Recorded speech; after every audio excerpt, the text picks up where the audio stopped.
needs to introduce a countdown feature for the video function of shit, so I can like press it and step back away from the camera, because I'm not going to edit any of this out. We already know this. If you've watched any of my videos before, you know what it's like. For starters, if you're wondering, yes, I did change the angle of the camera. I like it better this way, honestly. I feel like the perspective is better. And because of how this wall comes out forward, it does kind of look wonky when I have the camera set up right here. If you're wondering why I sound like that, it's cold as fuck. I'm cold. I don't think anyone has ever seen me record in a hoodie before, so yeah, I'm cold. Jesus Christ. Okay. So for starters, I was watching a video talking about how you motherfuckers are completely insufferable when it comes to free throws in the NBA, and like how an obvious and consistent call for it's really cold, I'm sorry. An obvious and consistent call that is called consistently throughout the NBA, that's a foul. Because I don't think most NBA fans really have a problem with free throws if they actually watch the games. If they actually watch the games, which is a problem. Because a lot of you idiots come on the internet and you might watch a lot of basketball games. I'm not saying that you don't. But what I am saying is sometimes you guys have uninformed takes about games you didn't watch because you went to the fucking box score. I really wish, and I love, the box score is important, obviously, because how can you even say how good a player is without looking at it? But watch the games alongside the box score. The box score is only to briefly inform you of, oh, this statistical fact happened. But like, here's another thing with the box score. And someone said this in a free throw video. I'm quoting Rusty. I'm just watched Rusty Bucket's video on this. The calls that are called, you're not even going to know about these free throws. You see these free throws and you don't know the shot attempts that led to these free throws. Obviously, there's like 4 things that are important with free throws and why a team will shoot drastically more free throws than anyone else. And we should know why the Lakers are shooting way more free throws than the Sacramento Kings. The Lakers are a physical team by nature that prioritizes driving to the fucking basket. It's been like this ever since they got Anthony Davis alongside LeBron James. And it didn't stop when they decided to trade him for Luka, guys. Luka goes to the free throw line as much as anyone because he forces you to foul him. It is one of the only viable ways to get him from taking a shot attempt. And that doesn't work. Obviously. But you might be saying, well, Luka wasn't in this game. There's no LeBron. There's no AD. AD's not even on this fucking roster anymore. Why did Austin Reeves do 26 free throws against the Sacramento Kings in a 50-point game? First of all, you motherfuckers are mitigating a 50-point game. You guys are so desensitized to 50 balls because we don't live in the early 2000s anymore. Motherfucker, a 50 ball is a 50 ball regardless of how you get it. For starters. And it was on good efficiency too. The reason we don't count, and by the way, I don't know how this like escapes your minds. The reason we don't count shot attempts that result in a miss because of a foul is because of the foul. It would hurt players' percentages and make the game look less appealing. Visually in the box score, if you actually look at the game, yes, it does make it less appealing to watch free throws. That's why defenders shouldn't be fouling. Like, I don't... Y'all extrapolate this shit and be like, oh, it's the offensive player's fault. Oh my God, how could he go to the basket and get fouled like that? It's his fault. Ugh. Every team should be a jump shooting heavy team is what you're asking. Because like, if you don't like free throws, right, then you want teams to shoot a lot of jumpers, because teams that shoot a fuck ton of jumpers don't go to the free throw line as often, because fouling the jump shooter is like a cardinal sin in the NBA. The second you foul a jump shooter, you better go look to your fucking coach and be like, oh, God damn it, I'm going to the bench. The only person that can foul a jump shooter on the team and not be on the bench immediately is like the star and the starting defender that gets the credit and responsibility of being the best defender on the team, and they're like, well, we can't pull you out of the game because that'd be fucking dumb. But if you're getting dumb fouls, they're still gonna pull you. Guys, did you, like, seriously, and this is from someone who didn't watch the game initially and had to rewatch film because motherfuckers were bitching and whining about it. Do you guys see where the contact is? And I know you're saying to yourself, but they exaggerate the call. That's because if you slap my fucking wrist and I don't flail like a fish, guess what the ref is not going to do? The ref is going to be like, oh, that contact is marginal. It's not marginal. It made me miss. Obviously, if it was marginal, I would have and one on your pussy ass. But no, I'm on the ground like this because you just fucking fouled me, duh. So free throw discrepancy and this shit just needs to fucking stop. It needs to stop. It needs to stop now. You people are obsessed with foul baiting, with free throw hunting.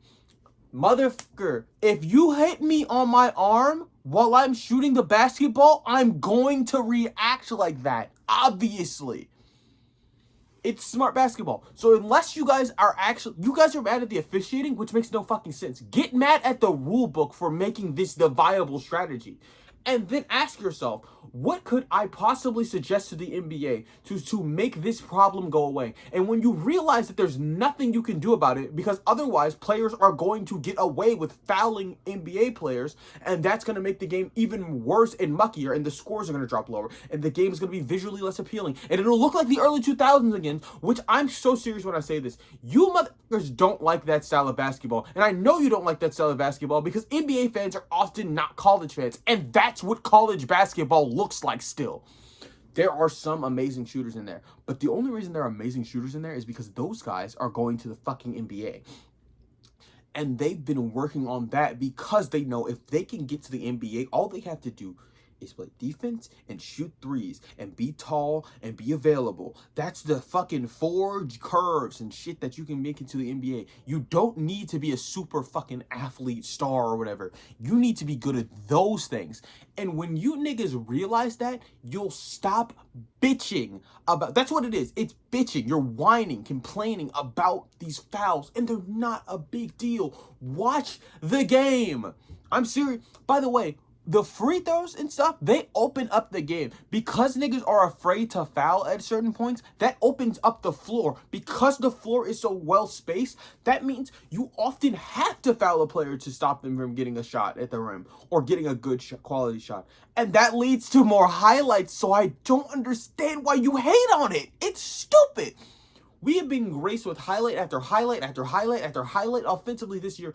The entire year. The only person who's giving you great defensive highlights is fucking Wemby. And Wemby is an anomaly. His nickname is the Alien. He has the alien logo for his new designer Nike shoes that he got a contract with. This nigga is an anomaly. He should not be regarded as the standard. He's a different being. For starters, I don't see anyone ever complain about anything Wemby has been doing. Those people who were talking last year, oh my god, he takes too many jump shots. Shut up. Shut up. He worked out in the offseason just for you. He's shutting all of the haters up, and I love that for him. Despite the fact that he's French, but, you know. Regardless, I didn't even come to make... This video wasn't even supposed to be about foul baiting and shit. It was literally a different topic, and I got obsessed with foul baiting. So we're going to work into another topic through this video, but still, God. Let's talk about the crazy games that we've seen so far. And no, I will not be talking about Shays because I know how you motherfuckers hate free throws, even though it was another game that went to double overtime and he had 50 points. But whatever, fuck that, I guess. Aaron Gordon, I'm not going to talk about him either because I feel like everyone saw that one game of him being Stephen Curry and we're like, wow, they lost this game? And it was because Jokic did not play as well. They beat the Timberwolves, but the Timberwolves didn't have Ant. So if you're a big proponent of selling stocks before they get corrupt and they don't look as good, now might be the time to sell stocks. But for our loyal Nikola Jokic Glazers, we'll stay on the ship till you come back and you beg us to sell more stock to you. We're buying it all up. Okay. Jesus Christ. So, the Celtics, right? Let's talk about them. They got their first win of the season. Congratulations. Unfortunately, it was against the Zionless Pelicans, which is, like... Do I want to say anything about either of these teams? No, not really, but, like, this is proof of what I was talking about in the videos where I made predictions for the season. So, if anything happens and it becomes an upturn and these teams suddenly become back on the face of the earth and they absolutely scorch my Turks and they look fucking awful like 3 months from now, I'm just going to point to this and be like, you wanted me to believe this was not going to continue happening? Boston plays Cleveland tonight. That should be a good game for me, at least. I hate Boston, and they suck this year, and Cleveland is 3-1 right now, so that's that. The fraudulent 76ers lost last night's game, and I know you're saying to yourself, fraudulent? fraudulent. Sorry, the Sixers didn't lose last night. Sorry, my bad. The Wizards lost last night to the Sixers. I can't even find the Wizards hat. They must be hiding from me in shame. Regardless, the Wizards, Jesus Christ, man. You guys, first of all, this game was, you guys were up like 20 plus points at a certain point in time. If that's at least how it felt from the tone of watching the game. Jesus Christ. By the way, besides that game, and, you know, obviously Joel Embiid is on a minute restriction, so he had 25 points on a very efficient night, and they were still losing really badly. So the fact that they came back and were able to win this game is kind of like, look, I don't want to say anything about DC. I love a lot of the players on the team, but it's a collection of what the fuck are you doing type players. Like, and speaking of a collection of what the fuck are you doing type players, Sacramento Kings, you have not escaped this video because I'm not willing to talk about the game against Austin Reeves. I am willing to talk about the game against the Oklahoma City Thunder, which is crazy because you lost a game to the Lakers with no LeBron and no Luka, and honestly, this roster is dog shit. So I don't know what to tell you. But you guys were hanging in there. I'm surprised. I'm really happy for you, Kings fans. You were hanging in there. Now you are the Wizards of the West, obviously, but you know, you have a terrible roster, and you should be terrible. And you should be looking to get out as much valuable value as you can. Honestly, I think you're worse than the Wizards, to be quite honest. When I think about you as like an organization, you are a lot worse than the Wizards. The Wizards, and it's not just because I'm a DMV native. The Wizards are gonna stay competitive with you the entire way through, right? Basically, something I think Sacramento can do this entire year. But the Wizards know when it's time to punt on a player. They historically got rid of Kyle Kuzma last season. Very good deal for them in there, and they all had to take on Chris Middleton, who's like, I mean, he's old, yeah, but like he's not going to be on this team for much longer. That's not that big of a deal. They got rid of Kristaps Porzingis and got a good value out of him. They bought on him low after they got him from Dallas, and then they were able to flip him to a team that won a championship. They've been able to flip a lot of championship assets. They were able to flip Daniel Gafford for pretty good shit. Like when it's time to sell, the Wizards are like, fuck yeah, let's get rid of him. They got rid of Russell Westbrook. They got rid of Bradley Beal. They're really good at taking assets that are about to be not as good as they could be and getting rid of them and exchanging them for something, which is something the Sacramento Kings are desperately lacking. I'm not. This wasn't even supposed to be an attack on the Sacramento Kings video, but dear God, man, every waking moment with this team is a nightmare. You suck. Speaking of teams that suck, oh my God. The Phoenix Suns, you just find a new way to, like, I knew you were going to be like a sub-21 team this year, but like, you losing to Utah, you losing to Sacramento, like, oh. And you're doing all of this, and you might not even have your pick this year. I'm pretty sure that Houston owns your pick this year. I don't understand why you're doing this.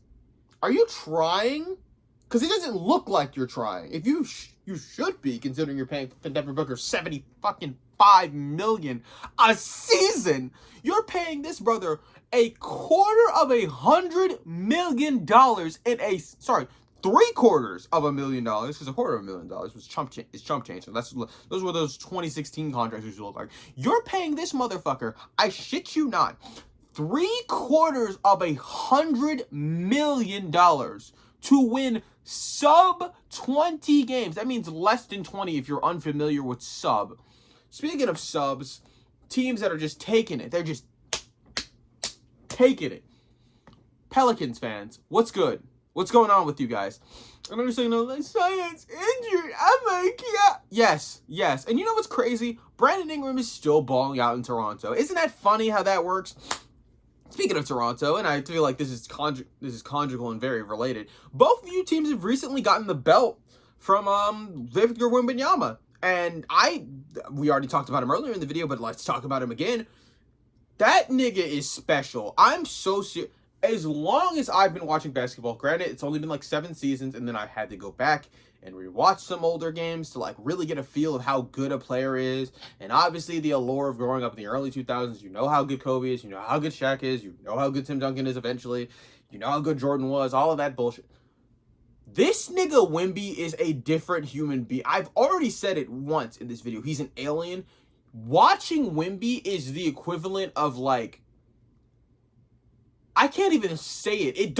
It's unreal. It's unfathomable. There isn't a single player that not only plays like Wemby, but has the like everything that Wemby has. Like, his shot diet is even fucking crazy. Like, I saw this nigga 1-2 pump fake on a nigga, right?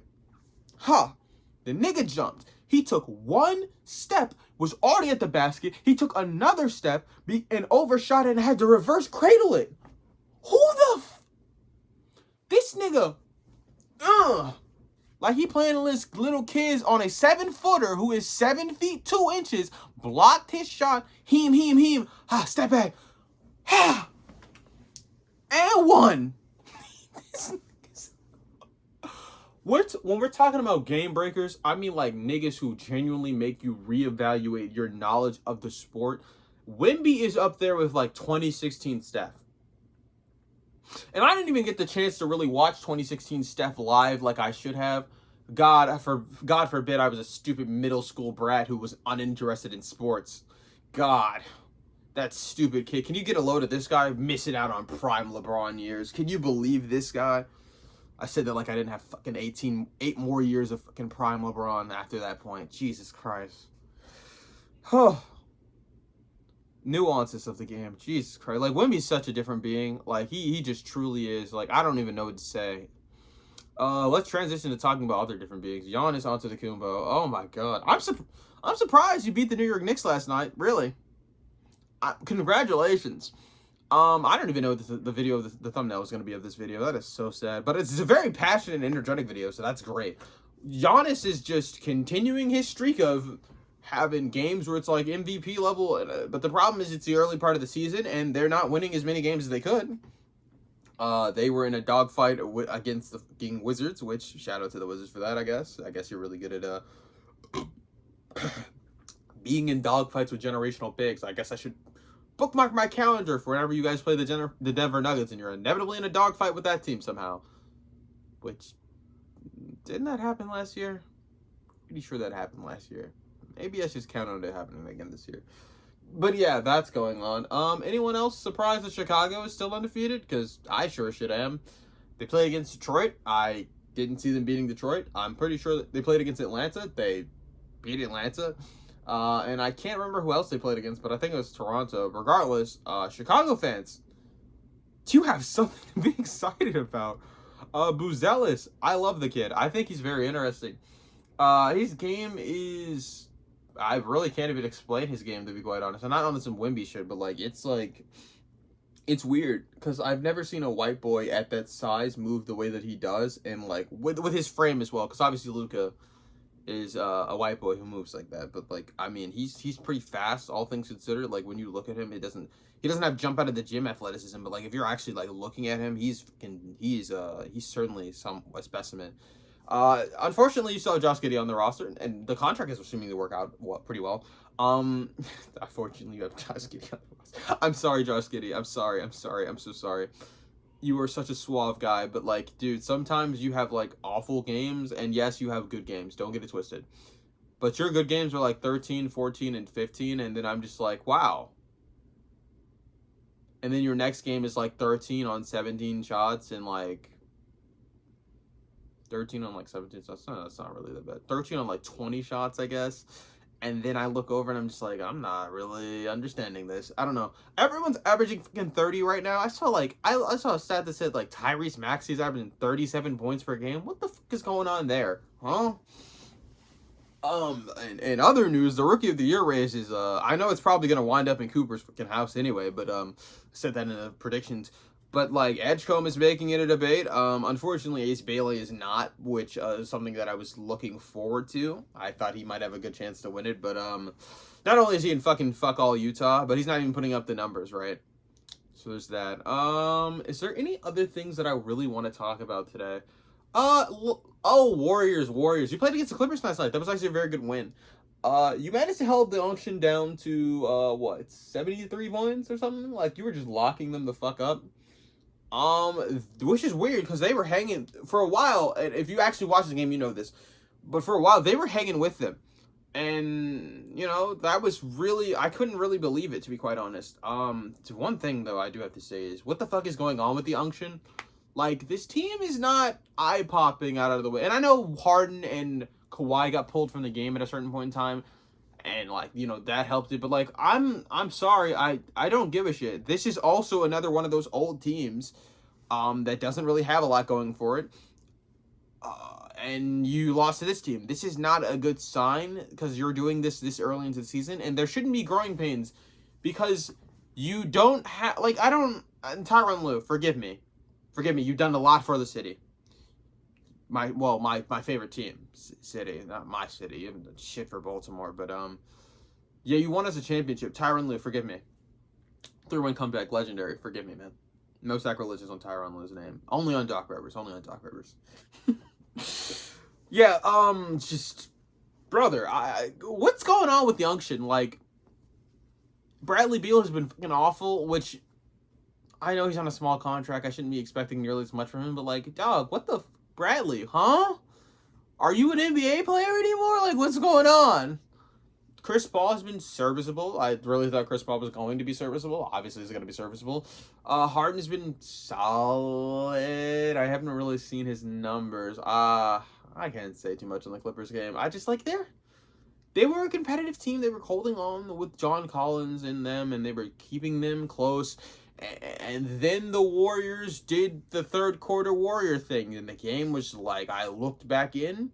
Mind you, I'm watching the game on my laptop in the exact position that I am right now. I turned back around to look over at the game, and like, it's fucking 93 points, and they have 70. What happened? You were riding each other the entire way through. It was like 60-66. It was like 65-66 at a certain point in time. I'm like, Jesus Christ, man, they're really battling. And then I looked away, and I looked back, and I'm like, oh God, what happened?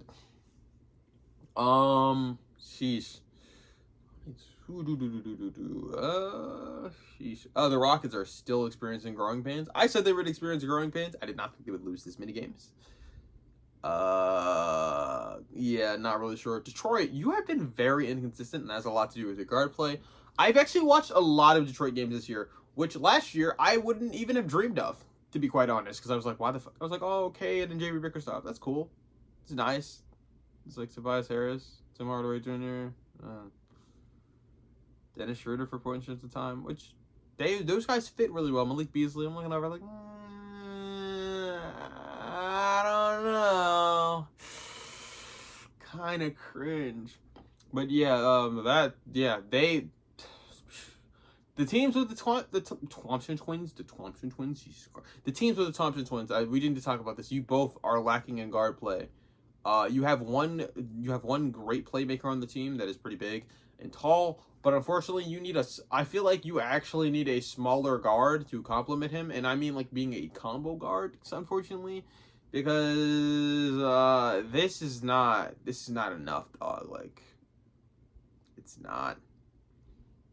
Hey, but you know who I'm ecstatic about? I'm ecstatic about Evan Mobley. I am so happy for him, man. His offensive game has developed so much. He's much more aggressive. Like, you have no idea how happy I feel to know that, like, despite us not getting Cade Cunningham, which, I mean, I swear to God, if we had the #1 pick and we drafted another fucking guard again, I would have gouged my fucking eyes out at this team at that point in time. But, like, obviously Cade is Cade. Sick ass guy, right? I am so glad we got Evan Mobley. Jesus Christ, man. He's starting to show like some of the offensive stuff that we saw in college. But by the way, the offensive game, if you actually go back and watch Evan Mobley's offensive game in college, you would be surprised how polished he looked then. We're seeing a lot more of that. I'm so happy. His three-point shot looks a lot better. Unfortunately, Jarrett Allen feels like he's just falling off a cliff. This is visually, of course. Now, obviously, I know this is a lot more to do with, like, his offensive game is predicated mainly on running the pick and roll with a certain guard who's no longer playing with us right now. And Ty Jerome was also a key pivoter in making sure that Allen kept his plate clean. Obviously, there are some deficiencies with Donovan Mitchell as a playmaker, as a scorer, obviously, but, like, I mean, like, as a passer as well. Like, he seems like he's a willing passer. I'm not going to say this. He's not a willing passer. He's not like he's an unwilling passer. It's just, and I've said this about him multiple times, when he passes the ball, his teammates are so unexpecting of this. I think they need to be looking to bail out of, because that's what it looks like it is. That's why his playmaking kind of looks reactionary. His teammates need to always be looking to get the ball from Donovan Mitchell, and I don't think they always are, because he's just such a score-first guy. That needs to be coached out of them. Let's talk about the New York Knicks really quickly. You, under the tutelage of Mike Brown, have been very interesting, and I've really liked how Jalen Brunson is getting these sets. He's not dribbling the fuck out of the ball, less of an ISO player, obviously, under this season, because Tibbs is defensive coach, obviously, first and foremost. Your defense has completely suffered for it. Obviously, everyone could have predicted that, and I'm not going to say no one could have predicted that. Duh, that was obvious. Having Cat, the fact they were as good as a defense as they were with Cat is a testament to how good Coach Thibodeau is at making teams really good defenses. And the reason they had to play Jalen Brunson as so much of an ISO player is because has an inability as an offensive coach. Like, he's a guy who's going to get your team good on the defensive end. We saw that with Derrick Rose, and like, that's obviously what the fucking style of the team was. Obviously, that's reminiscent of that, because that's exactly what it was. So if anyone is looking for a team and they're just suddenly, like, I don't know, Charlotte maybe, just suddenly want to fire their head coach and, you know, maybe give some fucking structure, some well-needed structure and actual professionalism to a team like this, and maybe you can get Taj Gibson back on, like, the coaching staff. No offense to the brother whatsoever who's coaching down in Charlotte. I don't know who the fuck you are, to be quite honest. I think it's a black guy now, but, like, who gives a shit? If they fire this guy and get Tibbs in, they would be very much better for it. Speaking of the Hornets, I mean, they might not want to fire him, though, because they're actually doing semi-decent right now. Now, they're like 2-2, which I know you're saying to yourself, semi-decent, that's not good. They're 500. And they're 500 out east. They lost to the Miami Heat. First of all, let's get back to the Miami Heat really quickly. They have been on a defensive clinic,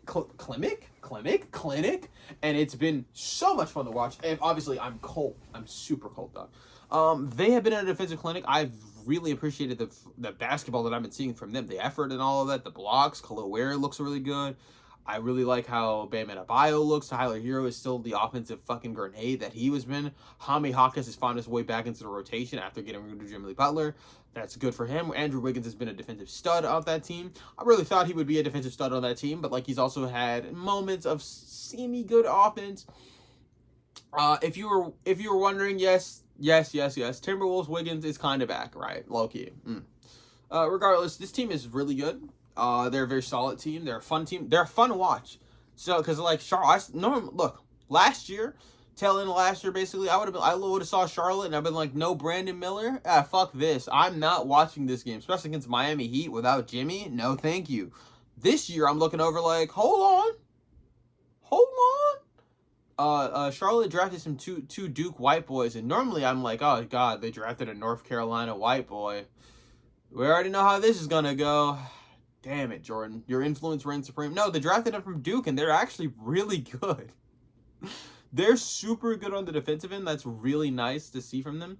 That also leads to them getting into transition more, because they get into transition more. LaMelo Ball is obviously such a willing and great passer. That leads to this team's half-court offense being actually half-court offense. No, full-court offense being very good. They're a fun team to watch. LaMelo is a very willing lob thrower. Obviously, I would have preferred if they got more of a vertical spacer instead of a horizontal one. And now you're saying to yourself, vertical? What does that mean? Up and down the court instead of horizontal, because most of the times you guys are thinking of 3-point spacers are really guys that are going to go into the corner and make the set easier. Unless they have ball handling responsibilities, which leads them to be on the perimeter, and this is why we call it the wings. Obviously, I feel like this is a very not niche thing, but like a very obvious thing as far as where these basketball terms come from once you watch the game for more than like 5 fucking seconds.